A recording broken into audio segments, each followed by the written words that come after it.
mention that this morning I chanted the prayer to Ganesh, prayer to Patanjali, prayer to Guru, and then I chanted one small portion of Patanjali's Yoga Sutras, which deals with a subject called Ishvara Pranidhan. So I will not chant it again. You can listen to it on my Facebook or I'll put it on YouTube. But what I want to tell you today might sound little shocking or amazing or interesting. So what I want to tell you is this. See, in Patanjali's Yoga Sutras, Ishvara Pranidhan comes at three places. The first place it comes is where he tells that one should practice Abhyas and Vairagya, which is basically another name for Ashtanga Yoga. So in that you are supposed to practice Abhyas and Vairagya through the practice of Yamaniyam.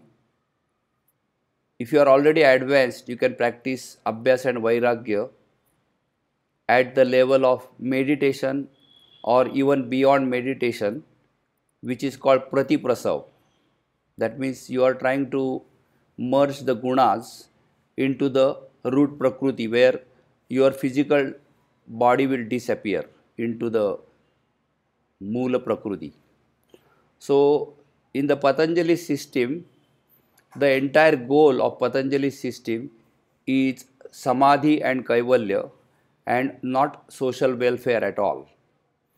And that is why the answer to Captain Limay's question is that one who is interested in social welfare alone should not read Patanjali or will not get much out of it.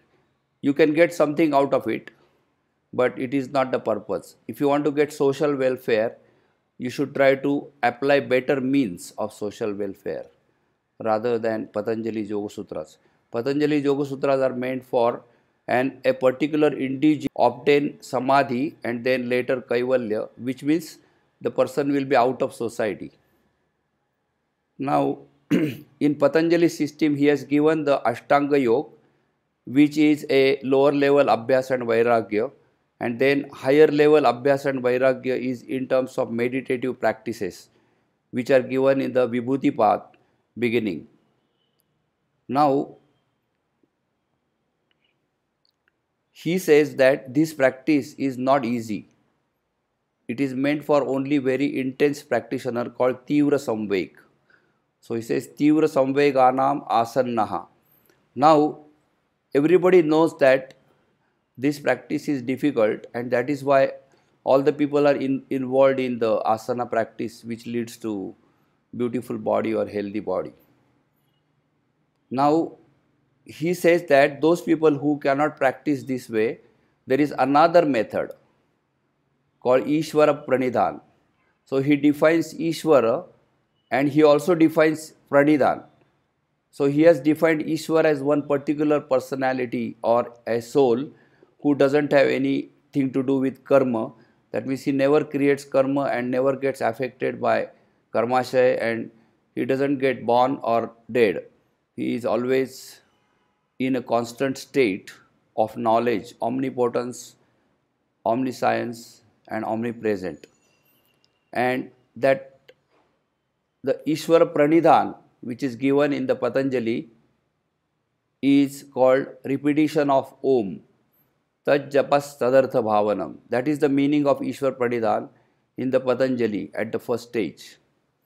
So he has said that those who do not want to practice Ashtanga Yoga because it is very difficult should practice Ishvara Pranidhan. So that's why he says Ishvara Pranidhanat Va means or.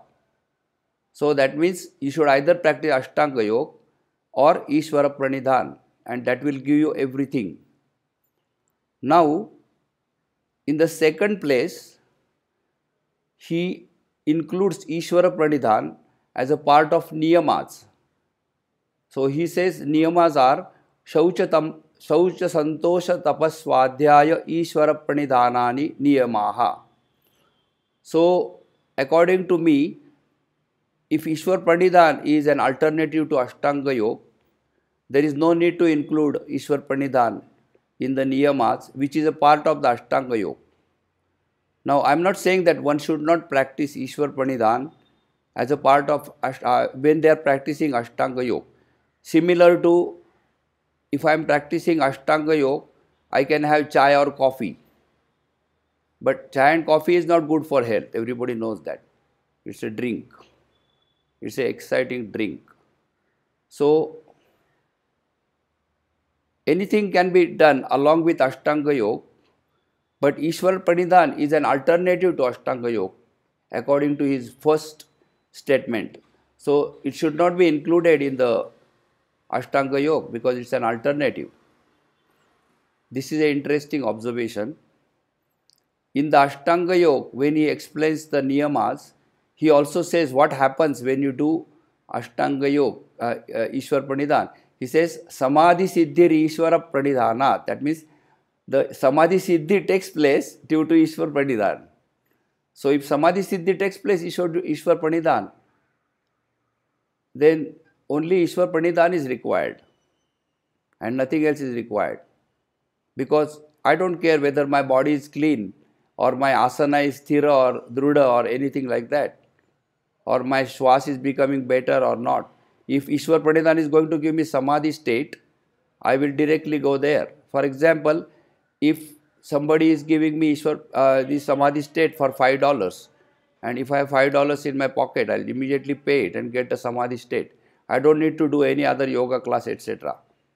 So, Samadhi Siddhir Ishwara Pranidhanat and Shaucha Santosha Tapaswadhyaya Ishwar Pranidhanani, these are at least partially in contradiction with saying Ishwara Pranidhanat Va.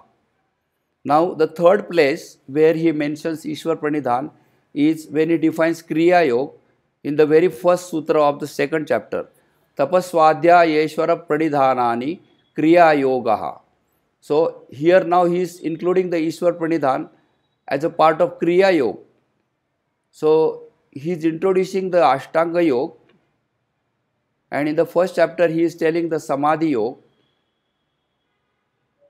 In my opinion, there is no need of Kriya Yoga at all, because Ashtanga Yoga and Samadhi Yoga will take care of everything.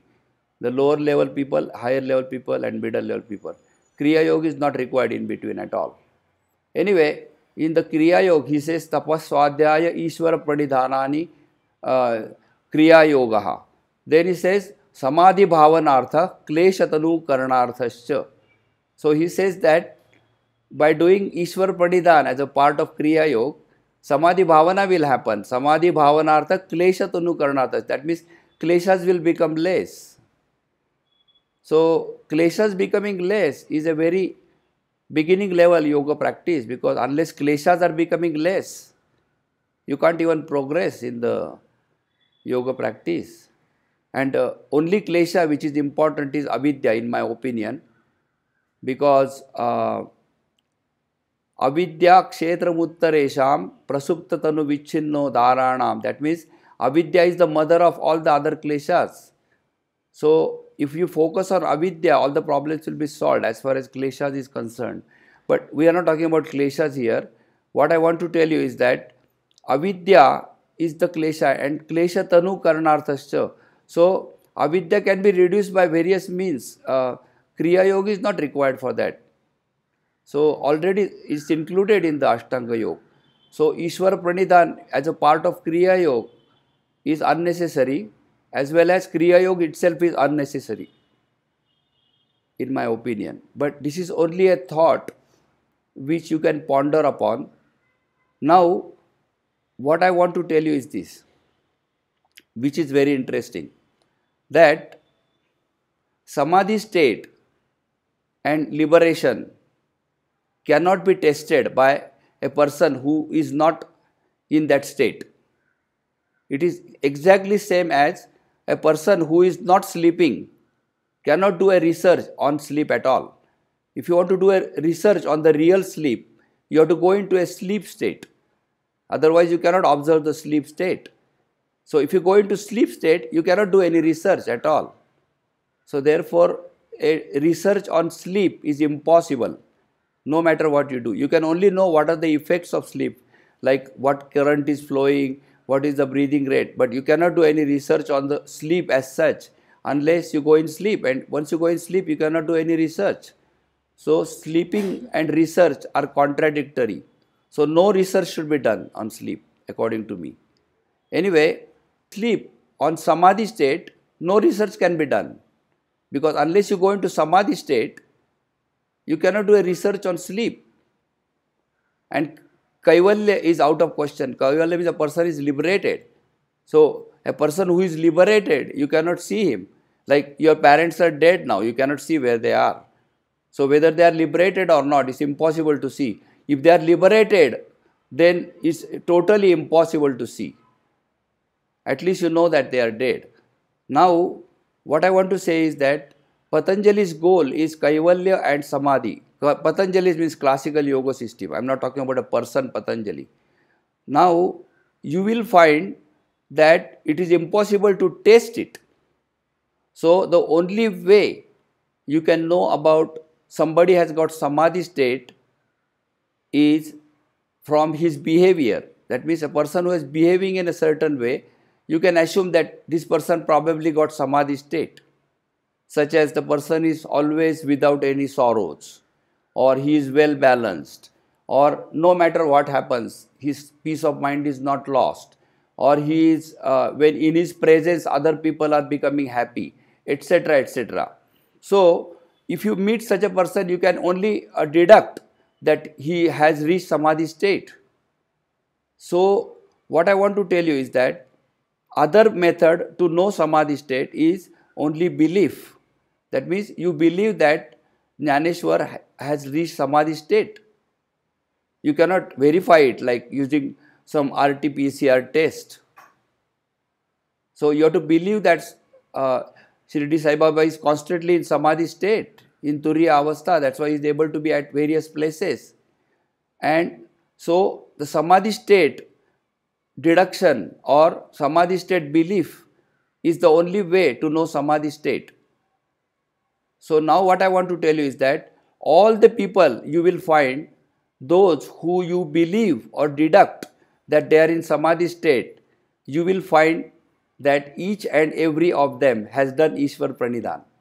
There is no example you will find among your own yoga teachers or in the history of the world who has not done Ishwar Pranidhan and are supposed to have been Samadhi state. That means all the yoga teachers you know who are not doing some Ishwar Pranidhan, they cannot be in Samadhi state by deduction. It's impossible. So, in the real yoga sense, what I want to tell you is to please think about whether it is possible to get Samadhi state without Ishwar Pranidhan. My answer is that it is possible only by Ishwar Pranidhan. So, if you can get Samadhi state only by Ishwar Pranidhan, Ashtanga Yoga is optional. Thank you.